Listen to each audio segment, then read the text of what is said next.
Well, I'll introduce myself. I'm Sydney Paca, the development manager at Season of Justice. So we just wanted to say thank you so much for joining us this evening. We're thrilled to be able to present insight into impact today as part of Jog for Justice 2025.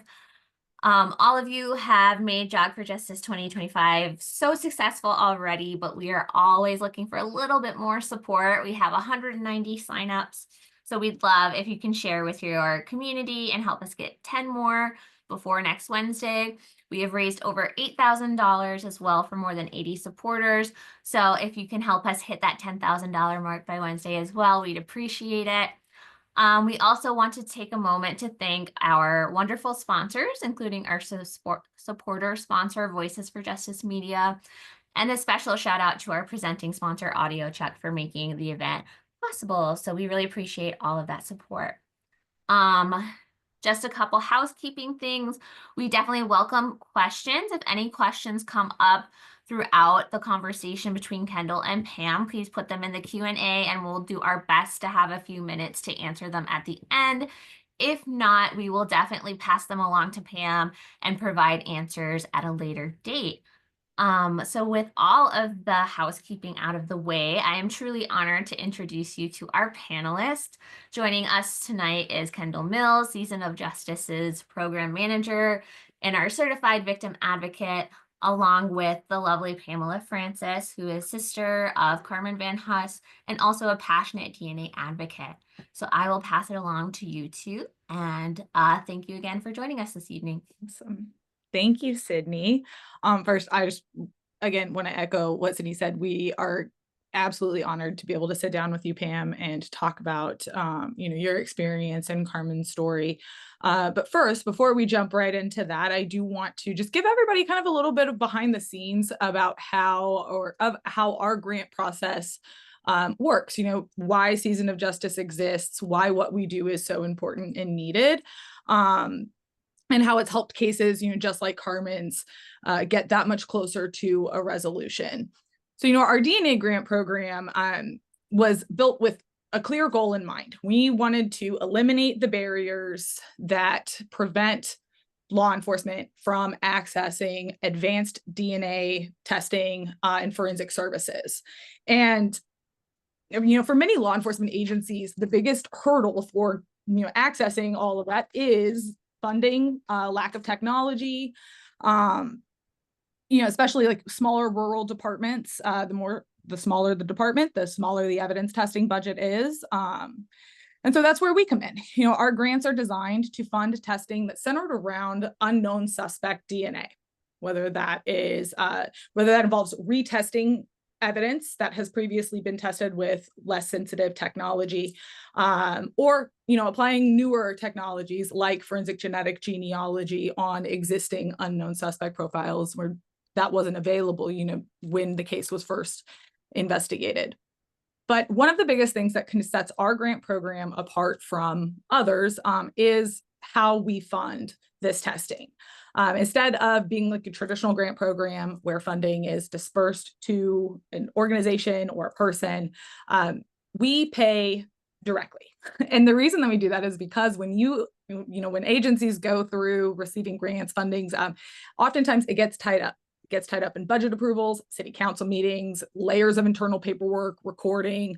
And so to eliminate all of that, because our goal is to get them this access, get the evidence to the labs, get this tested, speed up the process, et cetera. So our process eliminates all of that completely. We call it our direct to vendor approach. And that way investigators don't have to wait.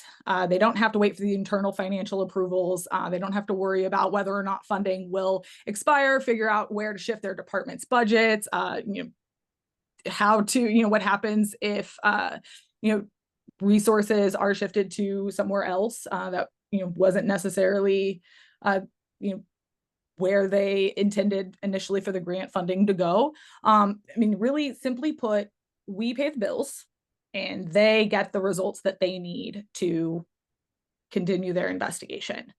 And again, like I said, at the end of the day, it's just getting through, cutting the time it takes, to get evidence tested, getting access to that technology, because especially in cold cases, just by the nature of being a cold case, it's a complex investigation. That evidence degrades over time.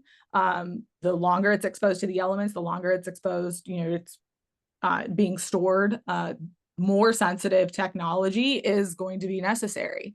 And there are a couple of reasons why it's not accessible to law enforcement right now.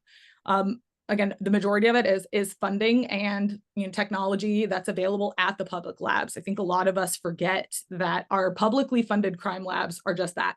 They are taxpayer funded, just like our law enforcement. And that comes with very small budgets, limited access to resources, and forensic technology is not cheap. So, we joke that there's $1 million machine out there for DNA sequencing.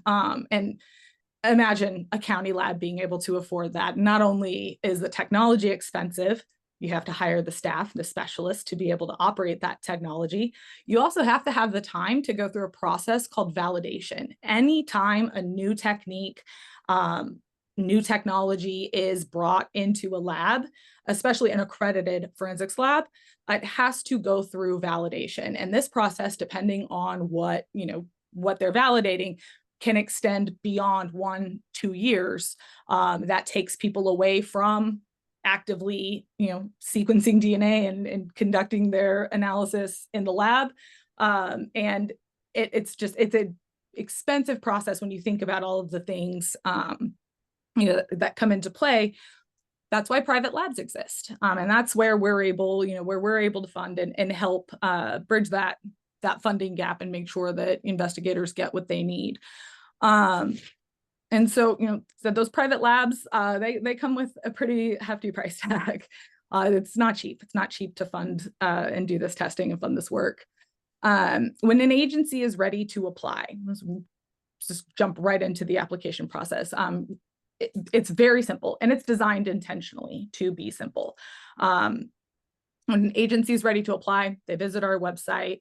The application is, again, designed to be very straightforward and streamlined. It requests key information about the case, the type of testing that they're requesting funding for, the private vendor lab that they intend to use, and then how the results, or how they believe the results, could impact the investigation.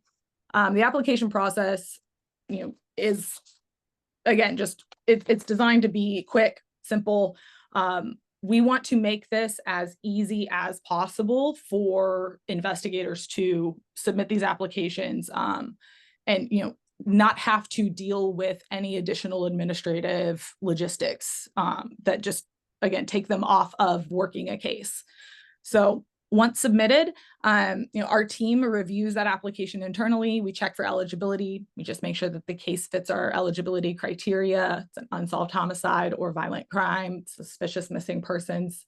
And then we assess the investigative value and feasibility of that testing plan that's being requested. After that, initial review, we have a wonderful case review team. It's just a small committee of experts within our organization. And they help us, prioritize cases based on, strength of the case, likelihood of testing success, and the potential for advancing the investigation. We receive a lot more applications than our resources allow us to fund every grant cycle. And so this review process is important because it helps us make the most strategic decision to impact these cases with the resources that we've got. From there, our strongest applications are presented to our board of directors for their final approval. They award grants quarterly, and that makes sure we're allocating our resources where we can make the biggest difference. And then the process gets started. Once a grant gets approved, we work directly with the agency and the forensic lab to facilitate and fund the testing, get the process moving forward. And we stay in close, regular contact with the agency and the grantee throughout the process. We track milestones like when evidence is submitted, when testing begins, when testing has completed, what the results are, and what the next steps are. All that to say, even though our process is designed to speed forensic testing up, give access to this advanced forensic technology for these complex cold cases, and provide the financial resources that law enforcement needs to get this done. Even with all of that considered, it can still take a lot of time for results to get back. For the many cases that we fund, we've awarded, I think, 168 individual DNA testing grants. The average is about 1.5 to 2 years before we start seeing results. Some cases, of course, will move a lot faster than others, depending on what evidence we're working with. But the complex ones, the ones using forensic genetic genealogy, those can take even longer. So it's an extremely slow process, but that brings us to where we are today. It brings us to Carmen's story, the dedication and persistence that it took to get where we are right now. And just for everybody, just again, to kind of put this all into context, Carmen's case was the second grant that Season of Justice ever funded back in 2020. And the arrest was made last year. So again, you see that kind of timeline, but we are honored to be able to have this conversation, to talk with Pam so that you can share more about Carmen, what you've been through, what your family has been through, and what this case and its recent developments mean to you. So I'm going to turn it over to you. Thank you so much for having me. I'm so honored. I didn't realize until just this year how big of an impact Season of Justice made on this case, and I'm just beyond grateful. So I'm excited to share the story and hopefully help for the cause. So I thought I could start just by telling everybody a little bit about Carmen.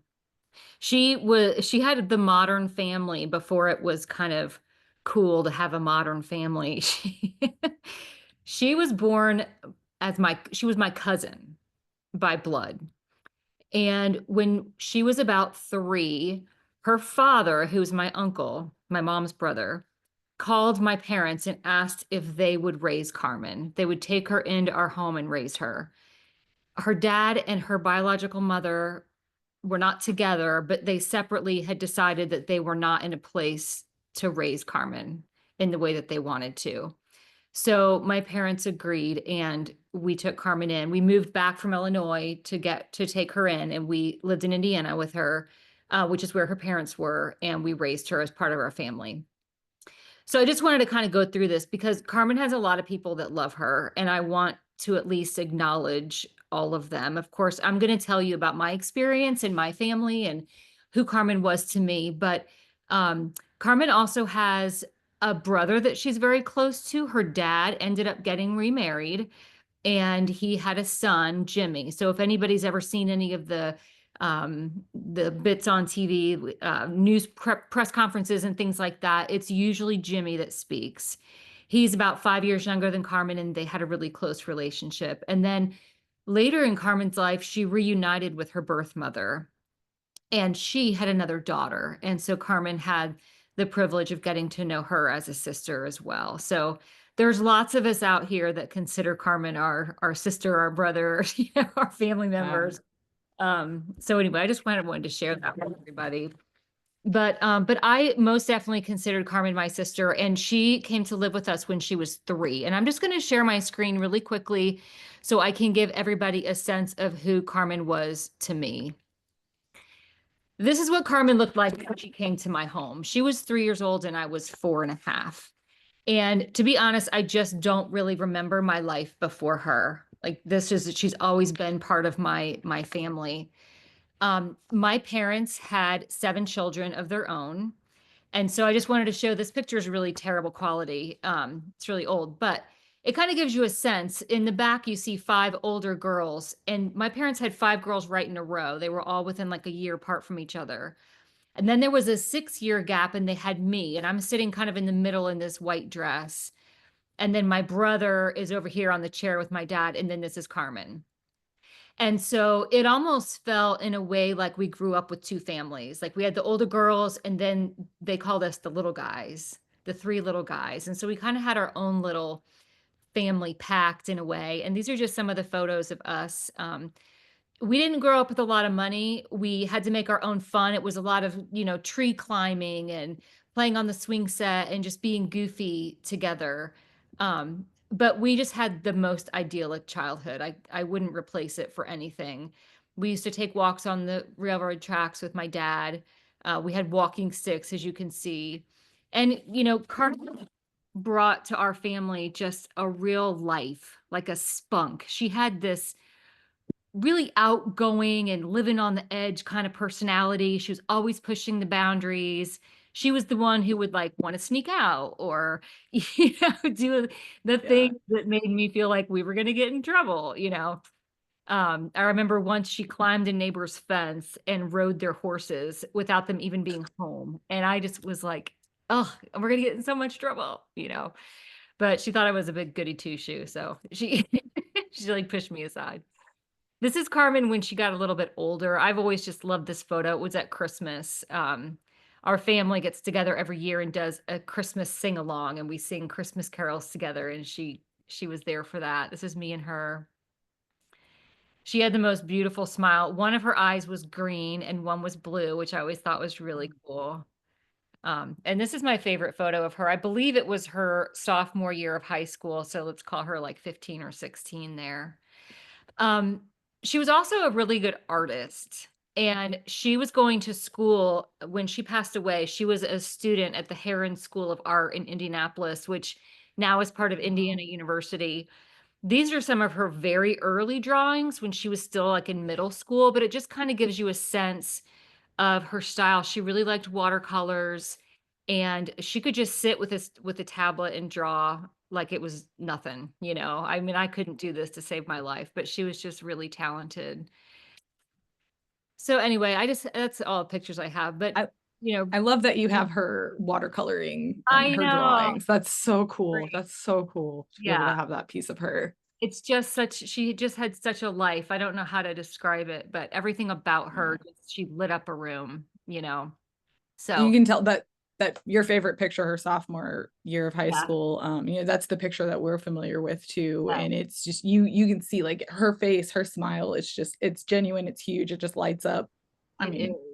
Lights up this room and, it's a photo. Exactly. So that's really, thank you so much for sharing As an those. adult now, I kind of look back with a different perspective, but she had 3 families to navigate. I mean, that's a little bit hard. Yeah. And her father's family, I'd say that's where she got her living on the edge kind of like personality. He certainly lived more on the edge than my parents did. And so also just navigating between those types of scenarios and personalities, it's, that's a lot on a young person. And I didn't appreciate that at the time. She had a lot going on, and she still managed to just always be smiling. So I miss her. But thank you so much for sharing all she of was that. living in an apartment with her boyfriend when she was killed. And actually things were going really well for her. She was an art student at Heron, which I mentioned. She had a new boyfriend of like 3 months. They were super in love. She was really happy. So it was, just such unfortunate circumstance. But anyway, what happened is that it was March of 1993. It was a Monday night, and my family was all at the hospital because my grandmother was really sick. She was in the hospital. I wasn't living in state. I was living in Washington, D.C., so I wasn't here. But Carmen was there with both my mom and my family, and then her dad and his son and his wife and everything. So there was a couple, a lot of people there.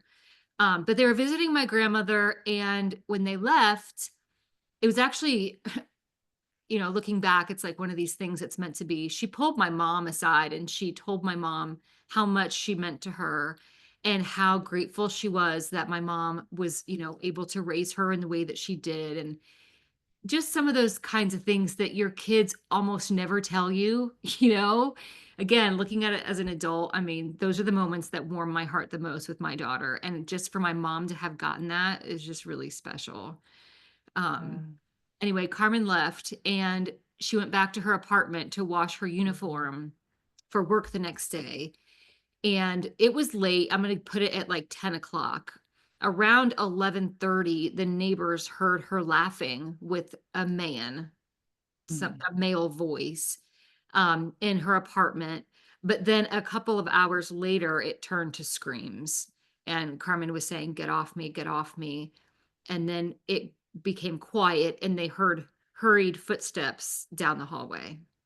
So the really terrible part of the story is that Carmen had just moved in, and the people that lived in that apartment before her were very noisy and they fought a lot. So the neighbors didn't call the police or didn't call for help, but they did report it to the apartment manager, and the next day they put a note on her door to keep the noise down, which but nobody checked on her. Nobody checked on her. And so after she didn't show up for work for 2 days in a row, they called her emergency contact. And her father was the first one to show up at the scene. Her door was shut but unlocked, so he was able to get in. And it was just a studio. It was very small. But he saw her right there, right there on the floor.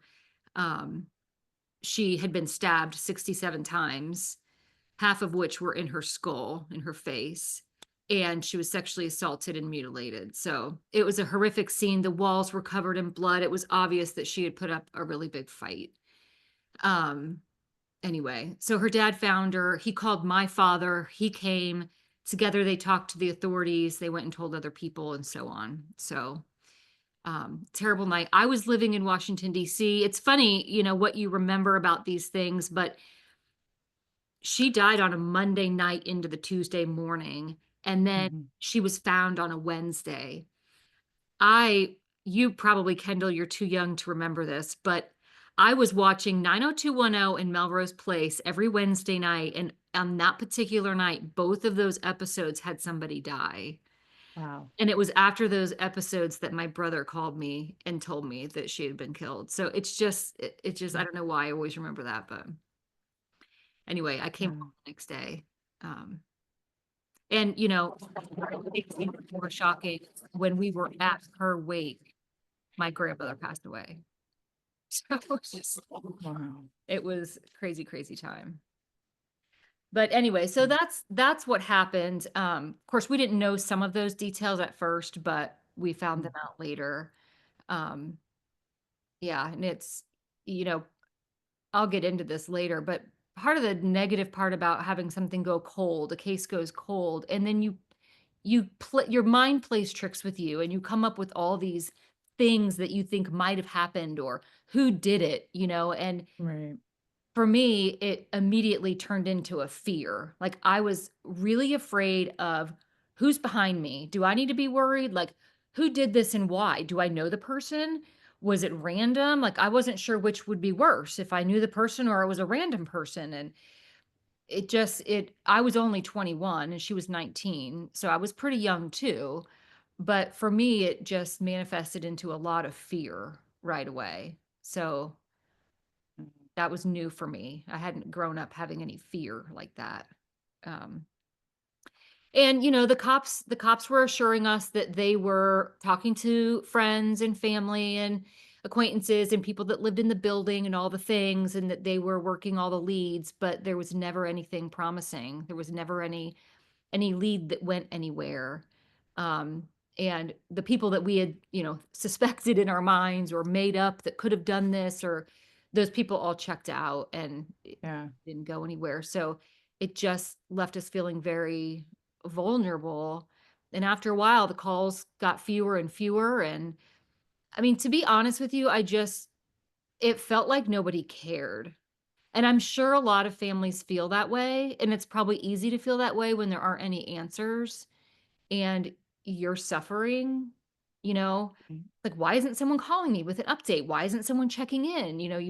And I guess that's too much to expect, really. But after years of no calls, or you call the cops and they say, well, it's still on my desk, it just felt like no one cares, Do you remember how, kind of how long it took for the case to kind of just go cold, or like, were y'all really in constant communication with law enforcement during the beginning of the investigation, or was it pretty for like much 2 months? 2 months? For a couple of months, they would call, ask questions. who's who in the family. I mean, it was a little confusing. So a lot of family tree navigating. Who were her friends, who'd she hang out with, that type of thing. But it just didn't last very long. And Mhm. I hesitate to point blame or point fingers or any of those Right. things that you might tend to want to do. But Right. it felt like they just were very understaffed or they just didn't care. Like it just didn't seem to get much attention, you know? Yeah. And I So think that's eh, for y'all, that's your entire world, right? exactly. And unfortunately, we live in a world where for law enforcement, that's a Wednesday.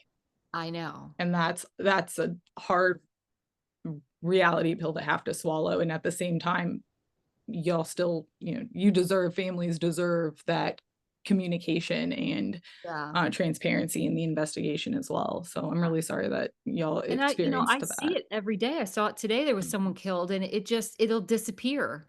And I feel like we've all become so Yeah. desensitized to it too. Yeah, It's just not absolutely. big news anymore or whatever.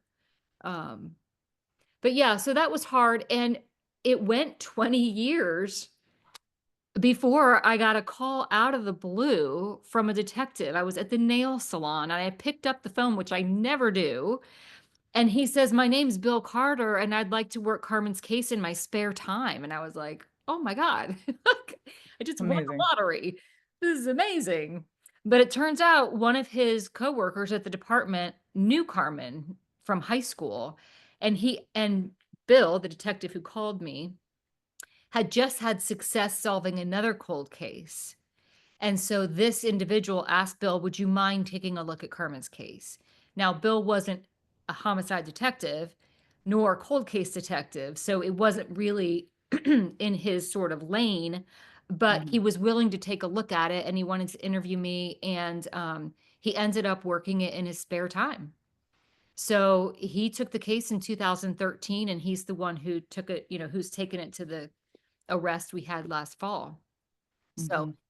I'm just beyond grateful for him and all of his dedication. He did not give up, and I'm not at liberty to talk about a lot of the details because it's still Sure. active, but I can tell you that he took that on like it was his own daughter, and I'm just so grateful for that. So grateful. And he also had an analyst join him at a certain point, and she was really great at the DNA at the building the family tree and doing all of those Mhm. things. So the two of them Mhm. really, really worked well together, and I'm super grateful for their help, obviously. Would you say that he was the one, just his willingness to and desire to get involved and take this case and take a look at it, was that the point where you felt the case there was a jump start in the case or a renewed just Definitely a jump start, and that was I mean, it's so many points in the process I felt so hopeful, and then so many points in the process you get let down. But I had such renewed hope. Every time Bill would call, I'm like, "Yes, Bill called, what's going on?" And he had a lot of great leads over the years, a lot of things that seemed promising, but then they would fall through or it would check out on DNA or whatever. It's the up and the down and the up and the down, and your emotions are just, you know, getting pulled through the ringer, you know? Yeah. And I Yeah. think, something that I've been contemplating on recently is in a cold case. I mean, it's been 32 years now, but at that point it was 20, 25 years. You just can't, there's no closure. You know, Yeah. it's like it's like a purgatory of grief. Like, and I've lost other people in my life that I've been close to, so I'm familiar with that type of grief too. But it's different when you understand why and you can wrap your head around what happened. And y- you know, it's such an unsettling feeling of not being able to put this to rest. And what's happened is Carmen's memory to me and to so many others have become her murder. Yeah. I mean, I got a hold of her diary and I read it in hopes that I could reconnect with her because I kind of forget. I forget those moments that I cherish, because now it's all about who's, who are we looking at and what came back from the DNA and did you talk to so-and-so and interview so-and-so? And when's the trial? And it's exhausting. So Mhm. the grief, it just doesn't end. I'm really hoping that we get to a point where we have that closure, but yeah, so it jump started the case. I was super hopeful. I mean, obviously he's given us the gift of justice. Um, but along the way, it's the up and downs, Mhm. and that's hard. That's Yeah. hard. And the other thing that I'll share as an insight into this challenge or the challenges that go along with this type of scenario. When Bill called me, it was 2013. I had just moved back to Indiana, so that was convenient because I could be local and talk to him. But my daughter was 7 years old. So I was a single mom and I have one daughter. We're very close, but she was 7. And so she was at an age where she understood. She's very smart. She's picking up on things. She's understanding what happened to Carmen, at least at the high level, and that it's a cold case, that there's no answers. And that's a hard thing to explain to a child. Why Mhm. did they do this terrible thing and there's no consequence? You know, should we be afraid? Who did this? Why did they do that? And then she had fear. So I actually went to a therapist and asked them for advice specifically for this. And I thought I'd share what they told me just in case anybody else is going through, Please. which was, there's a difference between fear, instilling fear, and being educated. And that the best thing that I could do for my daughter was to teach her how to not put herself in vulnerable positions. Not to say Mhm. Carmen did or didn't, it doesn't matter. It just to make her feel safe that if she took steps to not put herself in vulnerable positions, that would give her a sense of security. So we've talked a lot about that over the years. My daughter's now 19, so it's a long time ago. But I think it was a really helpful tool in terms of navigating those conversations with her. And then, the reality that no, we didn't have an answer and we're going to, Bill's helping us find one. And so that was good too. But I thought that was really helpful. Absolutely. Knowledge is power. And you Knowledge have is if you are empowered to be able to at least protect yourself, I think that right, that makes perfect sense. right. Thank you. So don't not go out at night, but just make sure you're with someone. Exactly. Or, those Exactly. kinds of things. Yeah, Don't not go to the party, but don't leave by yourself with someone you don't know. exactly. Those kinds of Yeah. things. So that was helpful for us. So One of the hardest things I think about the case was the DNA. yeah, exactly what I was going to ask. Yeah. Yeah. I mean, both technically, but also emotionally. So again, I can't share everything that we went through, but I can say that there were so many roadblocks. And in the beginning, the technology just wasn't there. And Right. so there was a Right. lot of discussion around, well, we don't have that much DNA. So if we risk it and use it now, like what if better technology comes later and then we don't have enough? Or maybe we wish we had had more. So we were like hoarding the DNA and not wanting to like test it too quickly.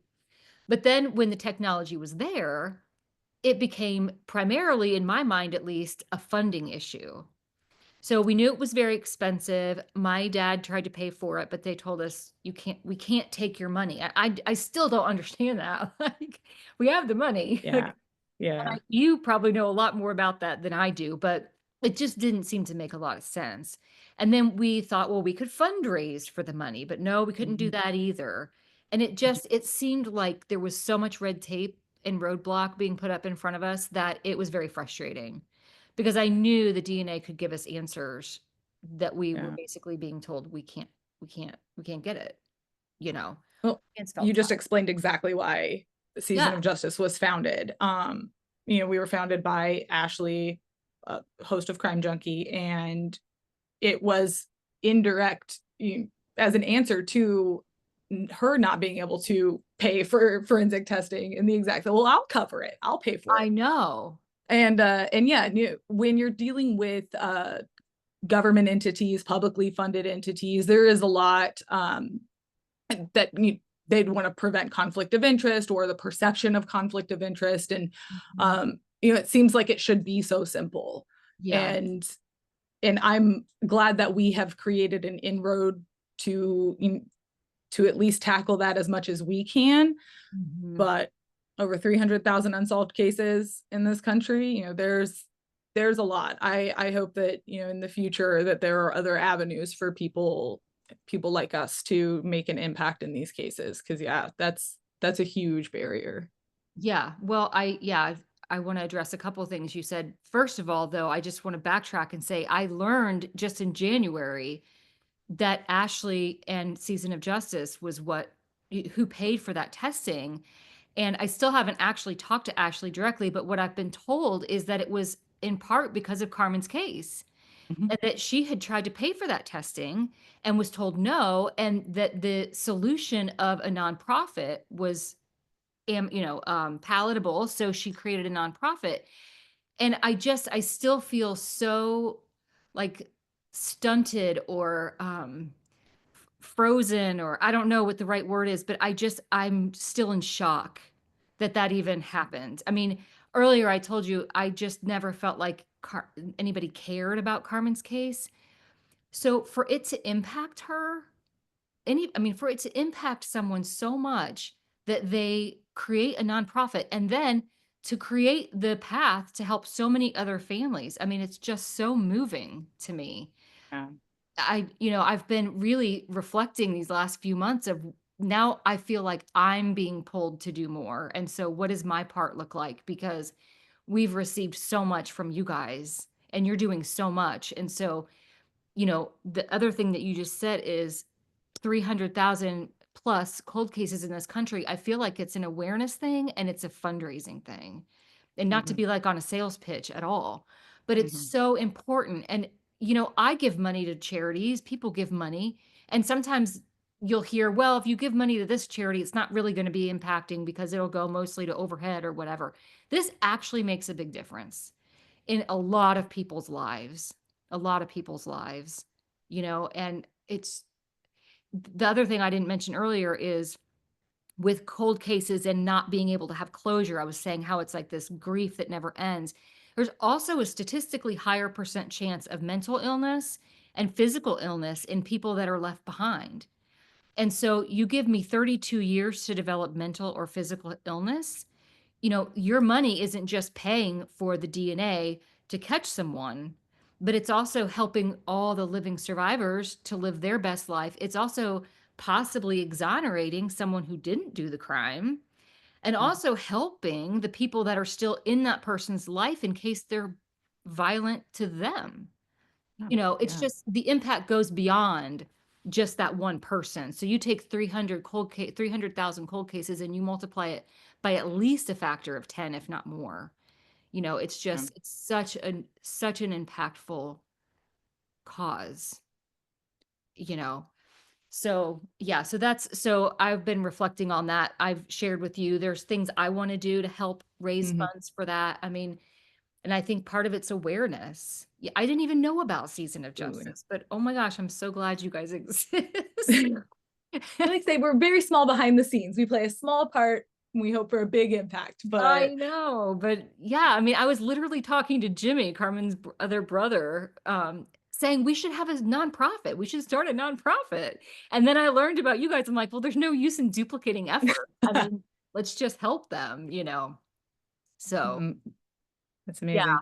amazing. And so to move on with that then, so you guys paid for the DNA, and I don't remember if it was 20 or 21 it was paid for.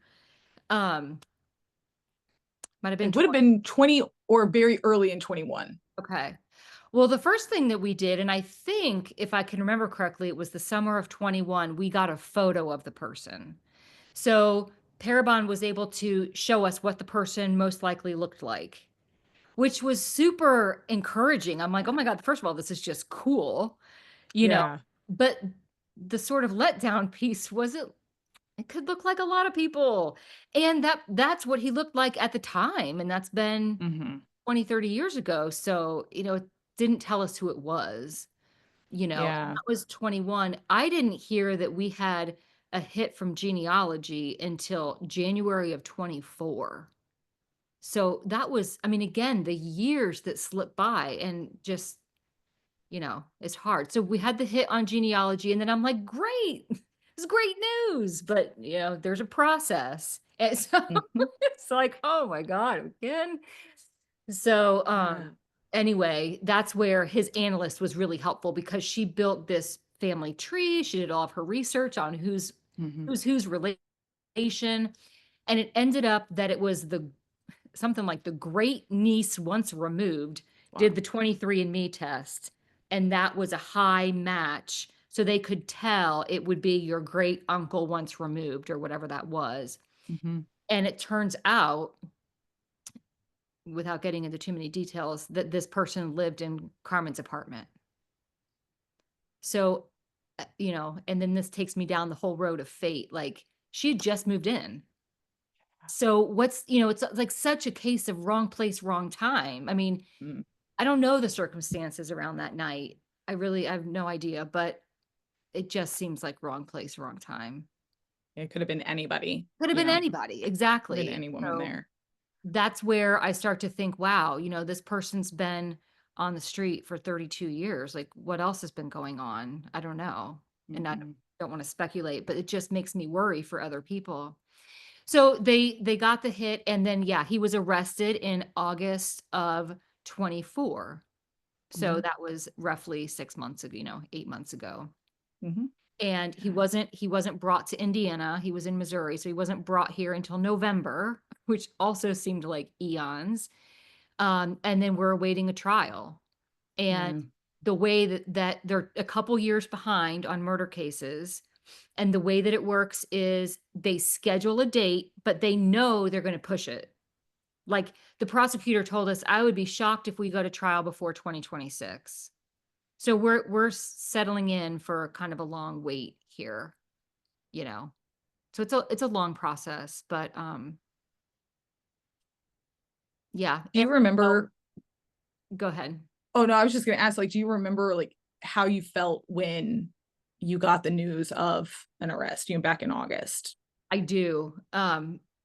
It was a little bit the way I felt when I found out Season of Justice paid for the DNA. Like it just kind of froze me. Like you think it's going to be the answer to all your prayers, and you can't wait for the day that there's an arrest, and you think everything's going to be great. You're going to have closure, and it just doesn't feel that way at all. There's a bit of excitement, and just adrenaline rush that goes along with that. What were the details? What happened? Did he say anything? All those things. But at the end of the day, you still have this huge weight in front of you, and you still have no answers, and now there's this question mark, like, and I also hoped he would confess. That's always what I thought is the person's now 32 years older, and he's going to have a conscience, and he's going to say, you know, oh, I did it for this reason. I'm so sorry, whatever. But that didn't happen either, Uh, Um, so yeah, I know it's really hard to explain, but it stunned me. It really did. mm, I was traveling that day, and it was a big day for me professionally. I was able to interview someone who's been like an icon in my life, and I was so excited to go do this interview. And it was when I was leaving my hotel to go to the interview that I got the news. So I showed up completely stunned, and I had to share this with him, and he was very gracious about it, but I had to tell him where my head was because I just didn't feel myself. I was kind of like in a fog. Ended up the interview went fine and it all worked out, but it was a very surreal day for me. So, wow. and now again, as an adult, and I've got a 19-year-old child who is pretty much exactly the same age Carmen was when she died. And this person's been arrested, and I'm getting the details of where he lived, and we're going through maybe what we think happened and all that. It kind of drives home for me how young Carmen was. I was only a couple years older than her, so at the time it didn't strike me as acutely as it does now. But when I look at my own daughter who's 19, she's just getting started. I mean, yes, she's had a great life so far, and she's strong and she's smart and all the things, and she has her talents. But at the same time, she has 90% of her life left to live, and the slate is still pretty much clean. She gets to do whatever she wants, and it just strikes me as how young Carmen was, and then I go to why. Why was that necessary? You know, why take that life? And so I don't know. I don't know if the trial will give us answers or not. I was told by the prosecutor that in most murder cases, there is no defense. Like in my mind, I thought he'd show up and say, I didn't do it, or I actually was somewhere else, or try to say he had an alibi, which he might. But she said that in most cases, they don't do that. They come and they basically tell the prosecutor, you prove it. You prove that I did this. And they don't say anything.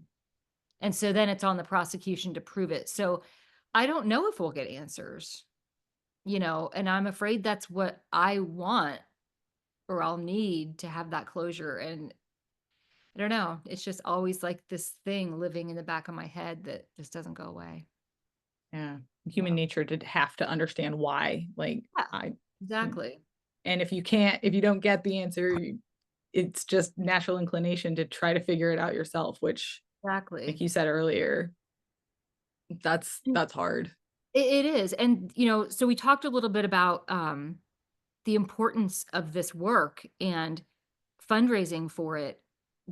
The other thing I think a lot about in terms of advocacy, well, I'll say first, I have reached out to our state representatives. There's a couple of representatives that I know, and I really want to see families have more rights for DNA. If a case sits for a certain amount of time, I feel like the family should be able to go to a season of justice or a Parabon and have that DNA taken from the police department and tested and perhaps investigated privately. Like, I Mhm. get that there's a chain of command and, you know, that can't interfere with police work, but after a certain amount of years, it's clearly not moving. But, you know, there's in Right. Indianapolis alone, we have 1,000 cold cases on the shelf with DNA in them.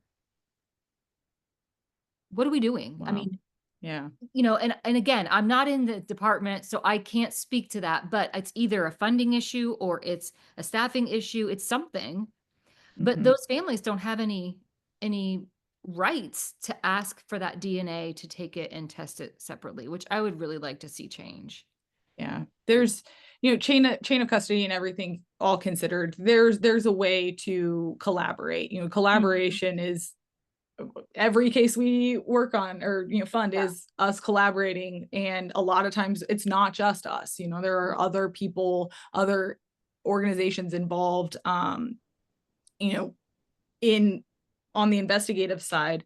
But yeah, there's got to be room for some kind of collaboration that could yeah, just open it up for families to be more empowered and I have agree. more agency to do what they can. you Exactly. know I mean, we have the yeah. technology now, and, you know, the funding is where you guys come in, and that's kind of the big thing. But if we can get the funding or if the family's willing to pay for that, then it should be something that we should be able to collaborate and work out, you know, Yeah. move Yeah. some of these along and get more justice. So, Yeah. What you talked a little bit about, you talked with Carmen's brother about, we should start a nonprofit, etc. What do you hope happens? What do you hope come out of this, when in the future, what for other families that are going through this exact thing right now, or will? I feel you know, I'm the kind of person who likes to take action. Like that's how Mhm. I work through things is like, I have a problem, I'm going to solve it. For me, I'm very action oriented. I want to be an advocate for raising money for DNA testing. I also want to advocate for family rights. So those are two Yeah. things that I think are important. So to the extent that this community, I mean, I want to say thank you to anybody on the phone who's given money to this. You're making such a difference. And so to spread that word, right? Um, the other thing that I'm thinking a lot about lately, and I would implore others to think about too, is just being there for each other in a mental health way. Like reading more about, you know, homicides and knowing that majority of homicides are people we know or, you know, that occur from people that you know. And then a majority of those homicides are domestic violence.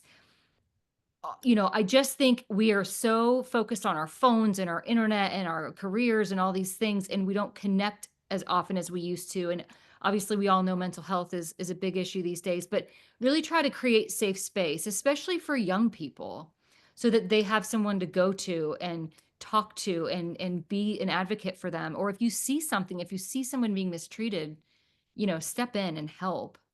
I think that's really important, and also building that community. Like I obviously am kind of new to this space, but I don't see a big community around this topic, you know, victims of murder and families and even violent crime. Like I would like to see more support for each other and collaboration, and to know that you're not in it alone. And maybe what I'm working on with my legislators can help another person in another state, and we can start to collaborate and, you know, fight for justice a little bit more as a unit rather than just individually. Um, so I don't know yet. I want to see things progress. I want to help you guys. Yeah. Well, I think all of that is spot on. I'll tell you what, if the tables were turned, Carmen would be fighting for my justice. So you know, I have a voice, I have some connections, I've got the power to make a change, and that's now what I want to do. Is I just want to help. I want to help you guys as much as I can, because you are really facilitating a key part of the process. I mean, the linchpin of our case was DNA. Yeah. I mean, 30 years we had no answers until we got the DNA. That's the linchpin. We had to have it.